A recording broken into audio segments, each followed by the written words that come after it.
Hi again and welcome to Sports Jam for the week of November 26th. I'm John Jacobson. And I'm Jay Wilcox. It's our final show of the fall sports season. This week we look back at two of our favorite spotlight stories from the fall. Plus we name the best of the best with our Sports Jam football offense and defense. And we'll get started with the Prep Bowl and Totino-Grace's visit to the Class 5A championship. The Eagles came into the title game against Owatonna without a loss and looking to add to an already jammed trophy case. Coach Jeff Ferguson looking for his 7th state title since 2003. Middle of the first quarter, and Eagles quarterback A.J. LaPanta hits a wide-open Lance Bennick for a 32-yard touchdown as the Eagles jump out to an early 7-0 lead. Down 14-7, Owatonna's defense comes up with a big play. LaPanta is hit from the blind side and fumbles. Spencer Sorensen recovers and gets it to the half-yard line. The Huskies score 2 plays later to tie it at 14. Big play for the Eagles just before halftime as LaPanta finds Charlie Miller. The defensive back falls and Miller is gone. It's a 49-yard scoring play and Totino-Grace takes a 21-14 lead into halftime. Third quarter and the same connection works again. LaPanta with a perfect throw and Miller hauls it in. This one covers 65 yards in all. LaPanta with 3 touchdown passes for the day and Grace leads 28-14. 3 minutes later, the Eagles' ground game goes to work. Kez Flomo springs free and dashes 43 yards for a touchdown. The route is on. Totino-Grace pulls away for the 49-21 victory in another Prep Bowl championship, thanks in large part to a great third quarter. We've had some great third quarters this year. And, you know, our kids, they're so coachable and so motivated, and you know, they do whatever we ask them to do, which is very humbling. You know, I mean, and they trust us. And there's a great trust level between the players, and between the coaches and the players. And this is a group that they flip and know how to compete. I mean, their level of effort on the field, I think, is very difficult to match. John, what a performance by this Grace team, not just in this one, but all season long. And they don't necessarily do a lot of fancy things. Right. You go watch them, and they're not having the tremendous facilities that you see at some schools and everything, but they just continue to win and play great football. Yeah, they've got good talent year after year. I think that coaching staff doesn't get enough credit for the job they do. Those guys really work hard and make sure the Eagles know where they're supposed to be on every play, offense or defense, and it seems to work out. The boys' hockey season is underway for a few local teams. The 11th annual Channel 12 Turkey Trot tournament featured 2 Lake Conference rivals playing for the championship. Edina and Whiteside each coming in off a Friday night season opening win. Scoreless in the first period when the Hornets' Connor Hurley with the one-timer from the circle scores to give Edina a 1-0 lead after 1. Pat O'Leary's team gets a 5-on-3 power play in the second, but they can't cash in. Hornets goalie Willie Benjamin stops Chandler Lindstrand, and then Maxwell Zimmer to keep the Trojans off the board. Late in the second period, Dylan Malmquist passes to Tyler Nanny, who skates in and scores on the short side for a 3-0 Edina lead. And that's the final in this one. Jay gets in on the trophy shot at the end of the night as the Hornets skate away with the Turkey Trot title. 2011 Turkey Trot champ Maple Grove meeting Holy Family in the third place game. Joe Francis' shot from the point is deflected in by sophomore David Brum.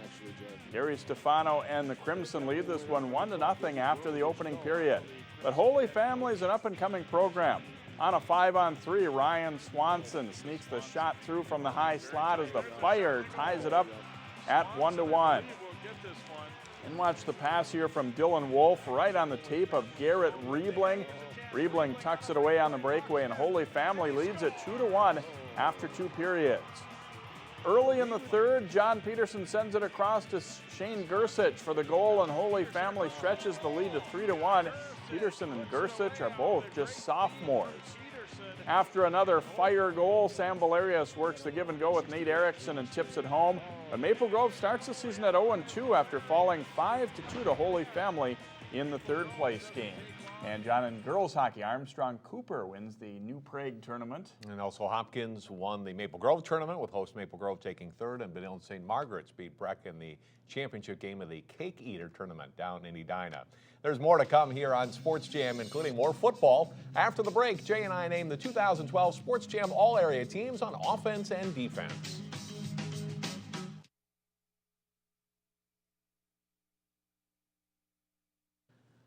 The Prep Bowl marked the end of the fall sports season. We had some great football talent in the area this fall. We've consulted with local coaches, and we now present our Sports Jam all-area teams, starting with the offense.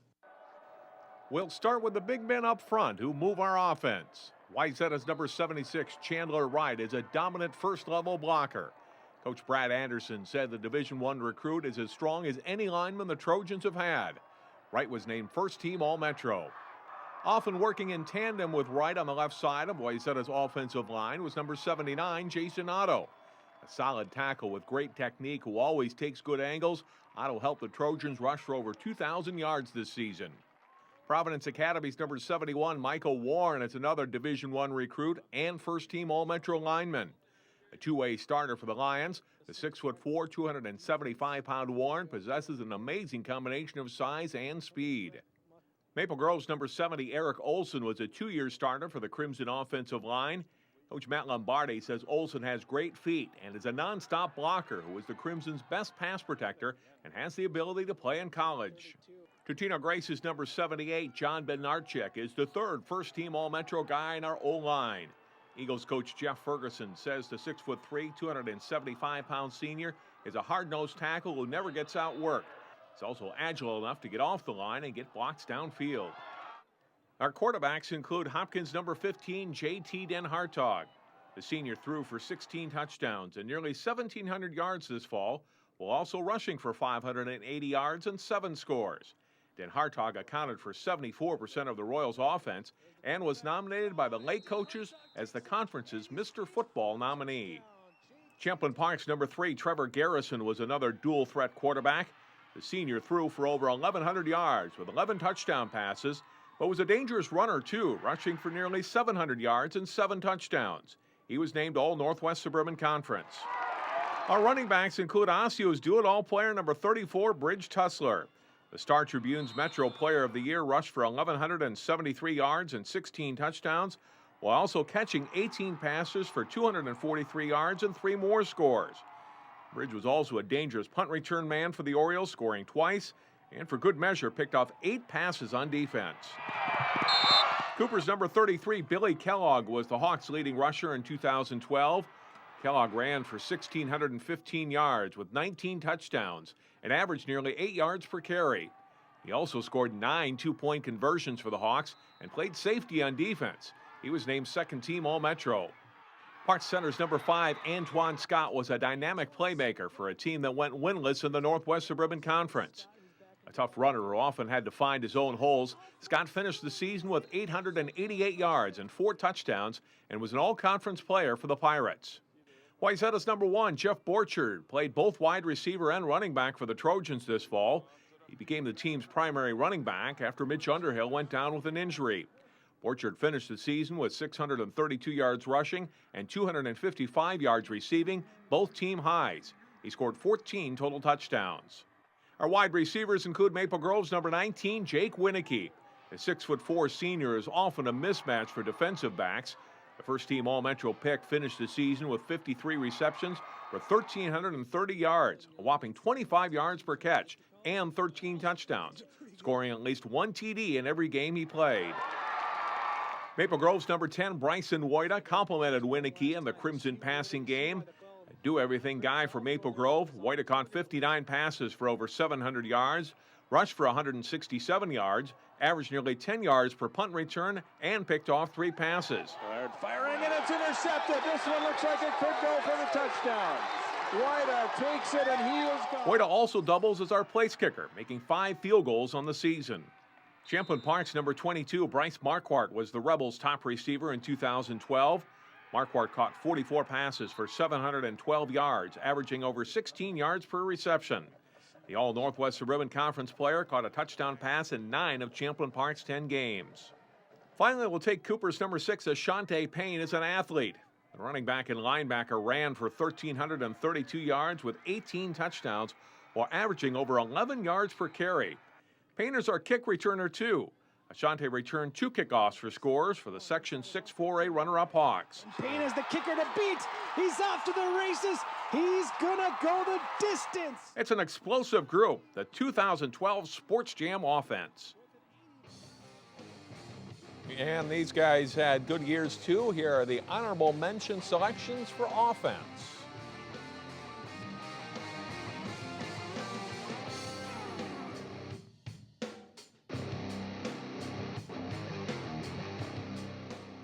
Well, that's a tough group to stop, and this next bunch would be tough to score on. Here's the Sports Jam All-Area Defense.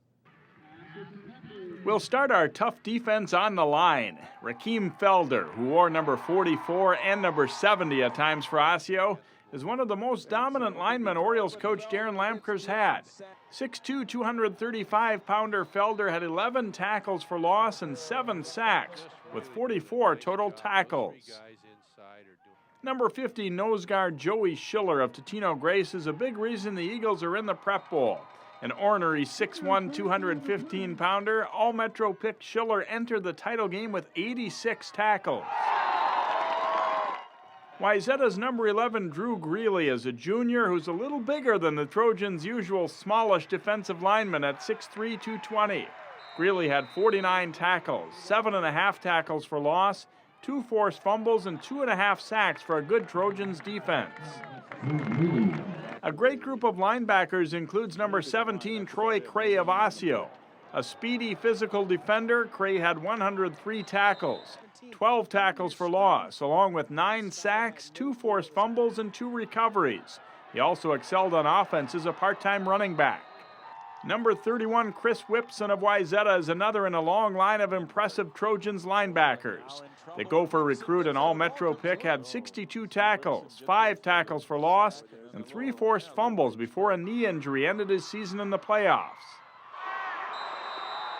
Number 51 Deshaun Williams is another physical force at 6'2", 220 for Cooper.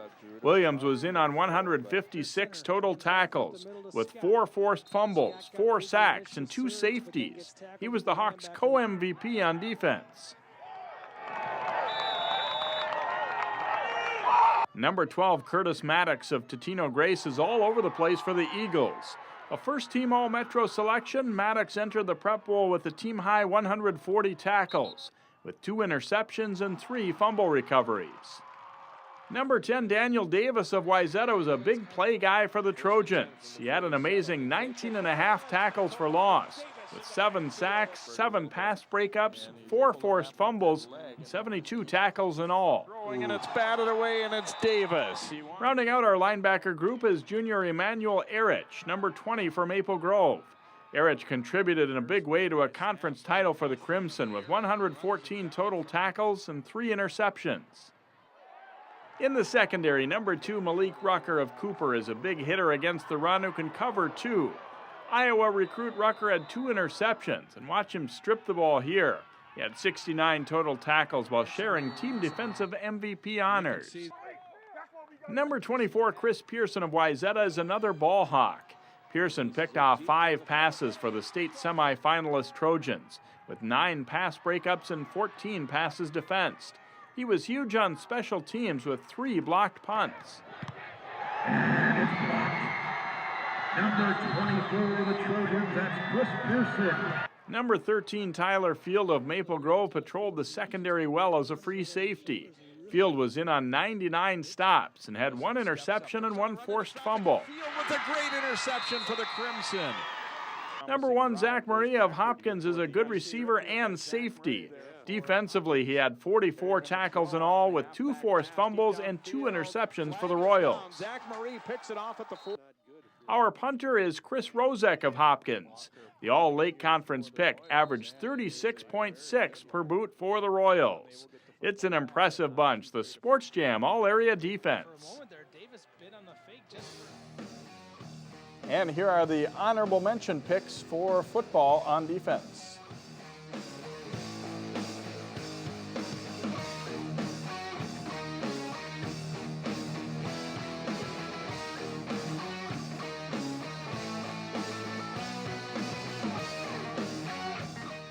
And our thanks to the coaches for their help in putting these teams together. That's right. Stay tuned as we continue our final Sports Jam of the fall season. A look back at a couple of our favorite spotlight stories.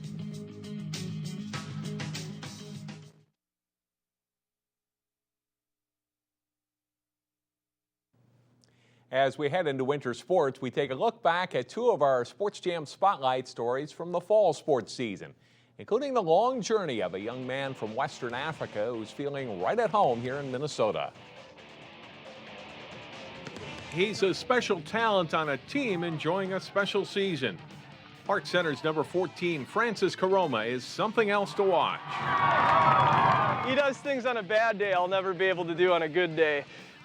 He does some things on the field where I just think give up the ball, and he'll keep it, and he'll walk through 5 guys, and he'll put the ball in the net, and everybody I think looks at the field saying, how the heck did that just happen? Francis is the Pirates' leading scorer this fall, but he puts the team first. The goals he's racked up are sometimes show-stopping, and maybe even more than he expected before the season. I was just thinking about taking one game at a time and doing the best I could to help my team win any game. It really didn't matter to me because at the end of the day, it's our team that matters. It's not me. It's the entire team that I'm looking forward to. The Pirates are ranked 5th in the state in Coach Sean McNattan's first season as head coach. The program has struggled in recent years, so the recognition that boys soccer is getting around school is nice. Caroma's alone and he scores. It's very good because everybody talk about it in school and people start noticing, and we start having people coming out and supporting us, and it's just being a real good feeling to it. It's very good. Francis is a native of Sierra Leone on Africa's west coast. His mother moved the family to Minnesota in 2002. At the end of his home country's 11-year civil war. My mom just wanted a better future for us, so she decided that we should come here and continue our education here and try to be successful here. The Civil War cost thousands in Sierra Leone to lose their lives, including Francis's father, a civilian casualty who died when Francis was very young. I have like a little bit of memory of him.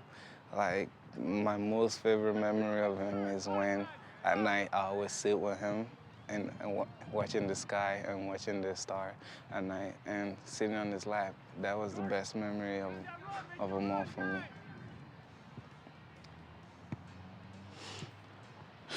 His father would no doubt be proud that his youngest son has aspirations beyond high school and beyond soccer. Francis is an outstanding math student whose goal in college is to earn a degree in accounting. He's in his second year of Park Center's IB math program. I really love math, and I think that accounting is one of the best suits for me because there I can use more of my math skills than anywhere else. And it's just, I love working with numbers. It's more fun than reading or any other subjects for me. 10 years after moving 5,300 miles from home, Francis Caroma laughs and admits he's still not a big fan of Minnesota winters, but he's thankful for ending up in Brooklyn Park. I mean, I'm glad. I met some fantastic people, and I go to a real good school that I really love, and I'll never change this experience because it taught me a lot of lessons here, and I really love every minute of it. Francis must hate the weather now, though. The Pirates did not advance out of section play, but Caroma was named All-Northwest Suburban Conference and our Sports Jam All-Area Boys Soccer Team. We'll return after this with a look at a state champion diver.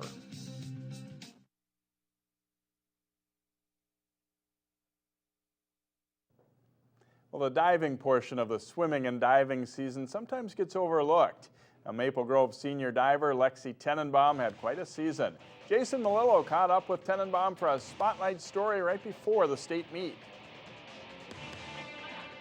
Maple Grove diving coach Stacy Benjamin affectionately refers to Lexi Tenenbaum as a freak of nature. She would probably blow some of the boys out of the water. A lot of the dives she does, the boys don't even do. That's one of the reasons that a lot of colleges wanted her, is because her degree of difficulty is not what you see at the high school level. It's just way above. You don't see girls across the nation doing the dives that she does. Tenenbaum is the top-ranked diver in the state, and last weekend easily won the Section 8 AA title, earning her a shot at the state title this weekend. I feel like I had a really great start to the season, and it hasn't been totally amazing throughout the whole season, but I've been having peaks here and there, but I haven't had my full potential peak yet, which is kind of cool. But I feel like I've been doing really good this season. Tenenbaum has been diving for the Crimson varsity since her freshman year and has steadily improved. Every year I strive to do harder dives. I never want to stop learning more dives. A gymnastics background gave Tenenbaum the physical skills to become a good diver, but she had to work to find the right mentality to be successful. The biggest challenge was Tenenbaum's intense competitiveness, which sometimes affected her diving. Too competitive. I would say that's probably one of her weaknesses, is everything has to be competitive. I mean, I try not to show it, but it really does drive me crazy. I mean, if I do something bad, I just want to go again, keep going until it's better. I think that once I do, let's just say, a bad dive, and I have more dives coming up, I tend to focus, and it makes me more motivated to do better. When she was younger, yes, it's something that we really had to work towards, but now that she's matured and she has been there, done that, and has a lot more experience, she's better at taming it and realizing, okay, I have to leave that bad dive or, move on to the next one. Tenenbaum will take her diving skills to the Division I level next fall. Tenenbaum has accepted a scholarship to dive for the University of Minnesota. At the beginning of this year, I really had no idea what I wanted to do or what school I wanted to go to all. But I went to a recruiting visit at the beginning of September to the U of M, and after touring the campus and getting to know the team, getting to know the school, I found out that I really liked it a lot. And then so once I got the offer, I was really excited. Everything Tenenbaum has worked for will culminate at the state meet this Saturday. For the Maple Grove senior, a state title is the only way she can envision ending her high school diving career. My ultimate goal is to be on the top at state. And Tenenbaum did, in fact, win that state Class AA title with Wayzata's Fontaine sisters, Nicole and Brooke, placing 3rd and 5th, respectively. We'll be back in just a moment. This isn't Madison Square Garden. These drills probably won't make anyone a #1 draft pick. But these players are practicing for something important. While they work on their jump shots, they're also learning teamwork, discipline, self-confidence, how to deal with wins and losses. Skills that will make them winners long after they leave the court. Support high school activities in your community, because when kids take part, they get set for life. Follow 12 Sports replays and live events on Twitter, Facebook, and Livestream. Watch your favorite high school athletes performing live on your computer or mobile device. Link to us on 12.tv. National studies show that students who participate in activities like music, sports, and drama not only have better grades and attendance, but they develop the character to handle adversity, the grace to accept defeat, and the self-confidence to start over.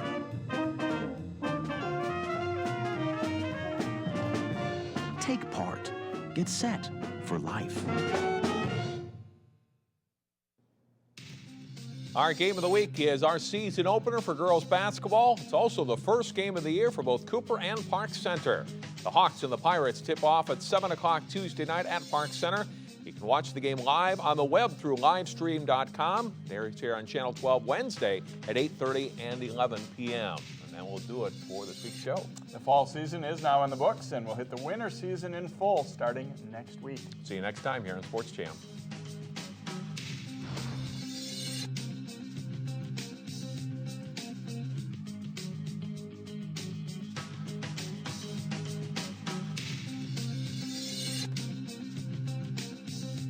Follow 12 Sports replays and live events on Twitter, Facebook, and Livestream. Watch your favorite high school athletes performing live on your computer or mobile device. Link to us on 12.tv.